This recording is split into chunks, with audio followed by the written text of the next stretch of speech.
Cumprimento a todos aí com a paz do Senhor Jesus. Aqui quem fala que é o irmão Ney, aqui direto de São Paulo, né? Aqui do bairro Liberdade, né? Em São Paulo, aqui na Sé. Quero trazer um texto nesta manhã, né? Nesta manhã de quarta-feira para os irmãos, em 1 Samuel, capítulo 1, versículo 9.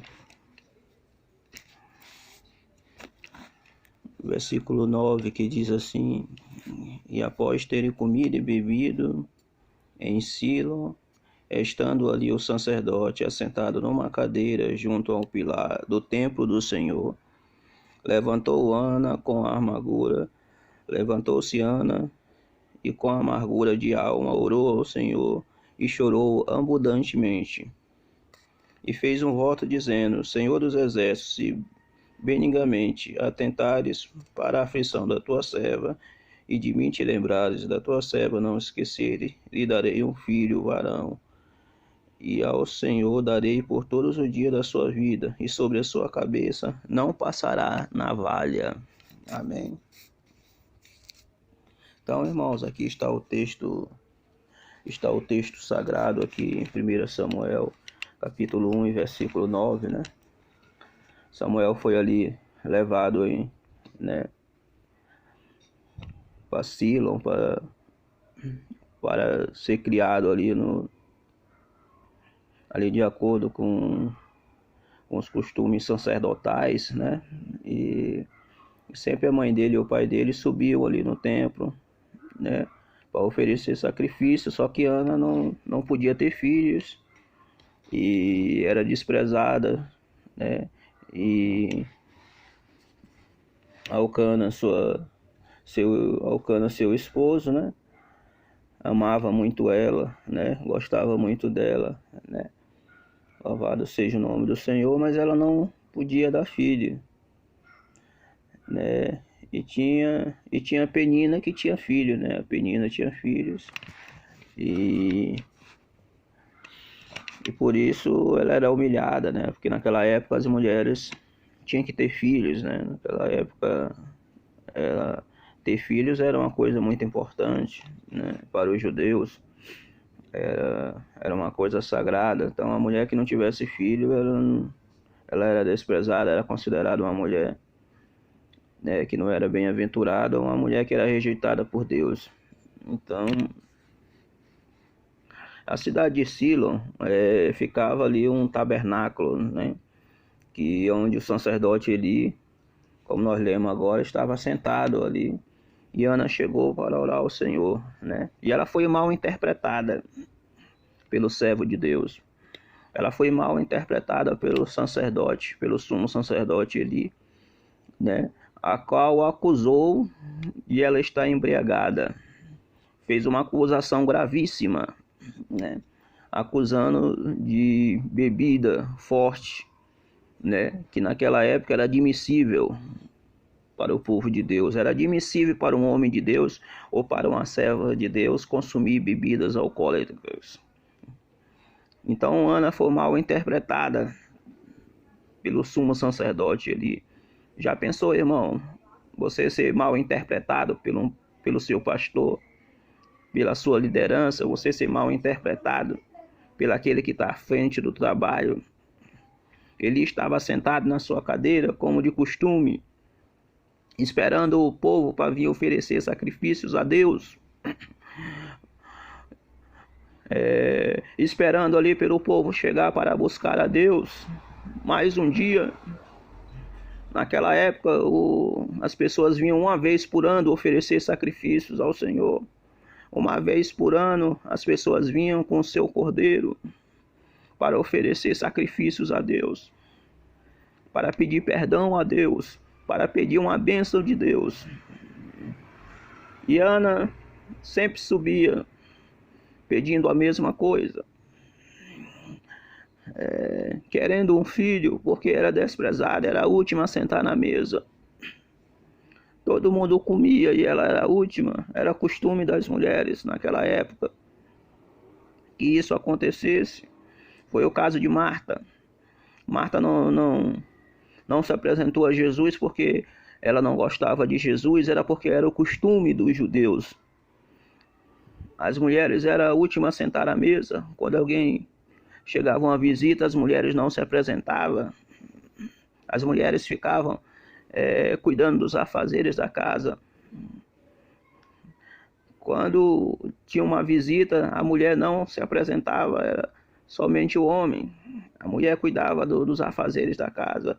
Por isso Marta não se apresentou quando Jesus chegou em sua casa. Tem muitos pregadores que condenam Marta, dizendo que ela, ao contrário, quando Jesus foi morto, só Marta e Maria ficaram do lado de Jesus.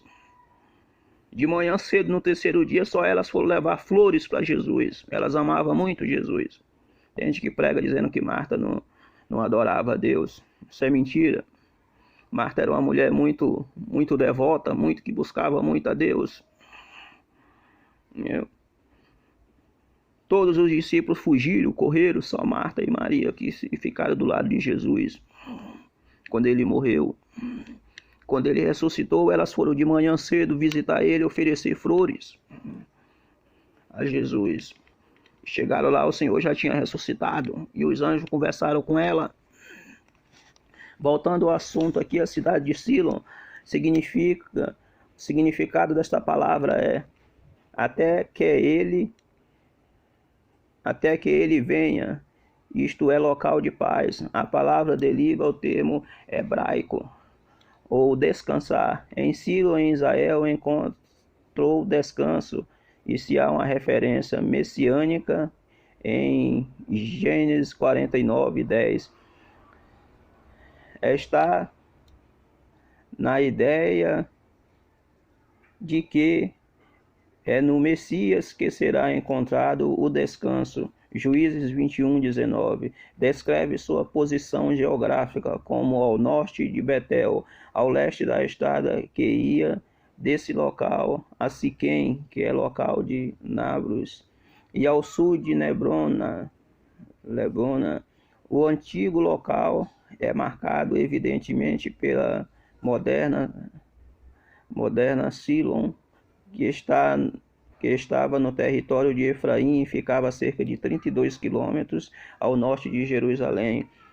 Há 33 referências a Silom no Antigo Testamento, mas a primeira, na versão portuguesa, é diferenciada das outras por ter sido escrita Silo em vez de Silo, ou seja, o acento em cima do O. A forma acentuada aparenta ter sido nome de outra pessoa, não de um local. O acento que foi colocado depois, nós lemos aqui, não tem acento. E já o Silom mais na frente do Novo Testamento tem um acento, né? Isso, a forma acentuada parece ter sido o nome de uma outra pessoa e não de um local. Josué, depois da conquista da terra por Israel, ao princípio estabeleceu o seu lar em Gigal, mas depois mudou-se para Silom. Josué 14, 6 a 18, 1. O tabernáculo foi erigido ali e a cidade tornou-se um importante santuário. Ela provavelmente não havia sido ocupada pelos cananeus, portanto era considerada não possuída. Além disso, sua posição geográfica centralizada a cerca de 15 quilômetros de Betel, isso lhe concedia um certo prestígio sagrado. Mensageiros enviados dali foram buscar descrições da terra prometida. Ao retornar, a sorte foi tirada para determinar a divisão da terra entre as 7 tribos. Ainda não havia recebido herança. Josué 18, 1, 19 e 55. A sorte era uma moeda de 2 caras. Naquela época, quando se falava em sorte, como aconteceu na eleição de um dos discípulos para ficar no lugar de Judas, né, Iscariote, foi feito sorte. Ali também com Estevão também foi feito sorte. A sorte era uma moeda de dois caras que eles coisavam, e o que a pessoa escolhia, aí você escolhia uma parte, a pessoa escolhia a outra. Então era lançado sorte e a moeda que caísse ali era essa. Então foi isso que aconteceu com a divisão da Terra Prometida e tal. Na época dos juízes, o local teve seu lugar como centro dos cultos a Yoshua, né, a Jesus, Josué 18:31. Desculpa aí. Havia um tabernáculo e um santuário neste lugar, feito por Josué depois da conquista da Terra Prometida. Era um lugar de grande prestígio sagrado. Estou falando da cidade de Silo, onde Samuel foi criado para ser um sacerdote. Como nós acabamos de ler, a sua mãe disse que não passaria navalha na sua cabeça, quer dizer, ele era um nazireu de Deus. A pessoa, quando era um nazireu, ele não passava navalha na sua cabeça, só depois que ele era consagrado. Foi o que aconteceu com Samuel. Quando ele foi consagrado a sacerdote, foi raspar a sua cabeça. Mesma coisa aconteceu com Eliseu. Quando Eliseu subiu para Betel, quando ele voltou com a cabeça raspada, quer dizer, ele foi consagrado a profeta no lugar de Elias. Ali ele estava sendo consagrado, ele não era careca de nascença. Ali era um voto de nazireu, a pessoa se dedicava a Deus por espontânea vontade, ou pela vontade dos pais. Ele era consagrado ali desde criança no caminho de Deus, ali nos mandamentos, na lei de Moisés, ali a lei sacerdotal.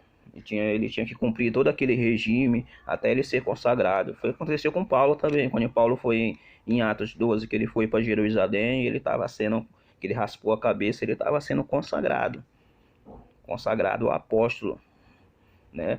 Consagrado ali a um apóstolo, consagrado ali a levar a palavra do Senhor ali, estava sendo reconhecido, né? Por isso ele fez aquele ato de raspar a cabeça, o apóstolo Paulo.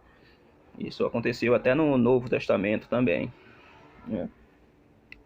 E havia outro santuário em Israel, especialmente o de Betel, e por um período a Arca da Aliança ficou localizada ali. Juízes 20, 26 a 27. Os soldados de Benjamim feriram naquele dia 18.000 homens, todos os que arrancavam a espada. No outro dia, no mesmo dia, todo o povo de Israel subiram e vieram a Betel e choraram ali, e estiveram jejuaram o dia todo perante o Senhor. Ofereceram holocausto e oferta pacífica perante o Senhor. O povo de Israel estava com medo. Finéias, filho de Eleazar, filho de Arão, era irmão de Benjamim. Era briga de irmão, mas estava do lado de Finéia, ou de Israel. Silom era um local de festividades religiosas. Estão entendendo? Silom era um local de festividade, de festas religiosas, que nem eu falei para os irmãos, era feito de ano em ano, e o povo iam ali para celebrar. O povo religioso daquela época se juntavam ali em Silom para fazer holocausto ao Senhor e para festejar as festas, né, que era marcado ali de ano em ano, onde o povo ia para oferecer o seu sacrifício e para adorar a Deus.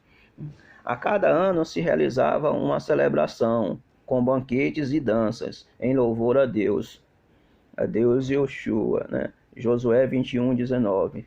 Quando tudo parecia acabado, Deus levantou Samuel. Silo perdeu o seu status de supremacia na época de Samuel. Os malvados filhos de Eli ocuparam os cargos de sacerdote pouco antes da destruição do local. E o abuso da lei mosaica foi uma das causas espirituais da queda do santuário. A Arca da Aliança foi capturada pelos filisteus e levada à terra deles. 1 Samuel 4, 3 a 12. Antes disso, Deus apareceu a Samuel em Silom em um novo início, incluindo a, a monarquia, logo ocorrência. 1 Samuel 3:21. Tudo Samuel falava acontecia. Todas as suas palavras Deus não deixou cair por terra. Em toda Adã, em Israel, até Beceba, conheceu a Samuel como profeta do Senhor. 1 Samuel 3:16 a 20. Samuel era um profeta popular. Samuel era um profeta popular, era muito conhecido nessa região aí a qual eu falei. Não só em Silo, mas em todo lugar. Samuel era muito conhecido, porque todas as palavras que ele falava, que Deus falava para ele, acontecia. Diz que todas as revelações que Deus passou para ele, nenhuma caiu por terra, todas se cumpriram na época dele. Era um profeta que falava e Deus cumpria na hora. Era um profeta que não tinha negócio de 10 dias, 15 anos, não. Era na hora acontecia. Era um homem de Deus mesmo conhecido. Tudo que ele falava, Deus cumpria.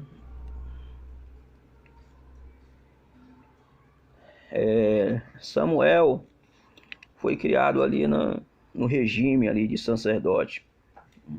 Para você ser um levita naquela época, você tinha que ter no mínimo 25 anos de idade para você ser um levita.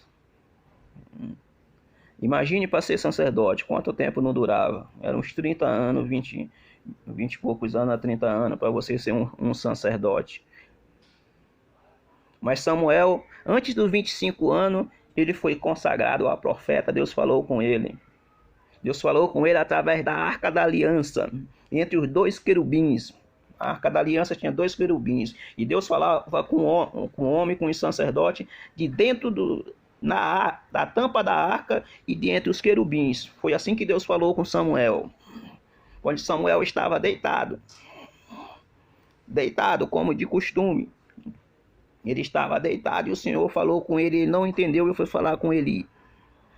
E ele disse, olha, quando você ouvir de novo a voz, você diz, eis-me aqui.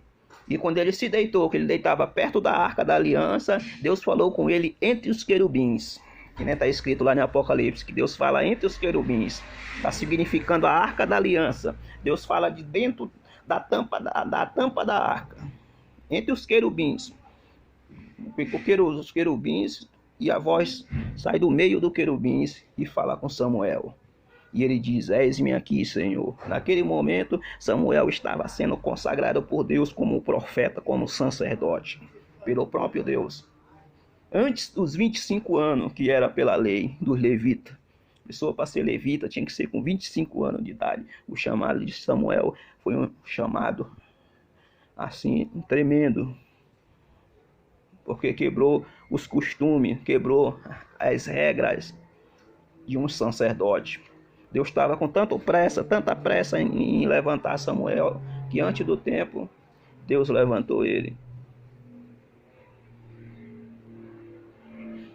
Então, meus irmãos,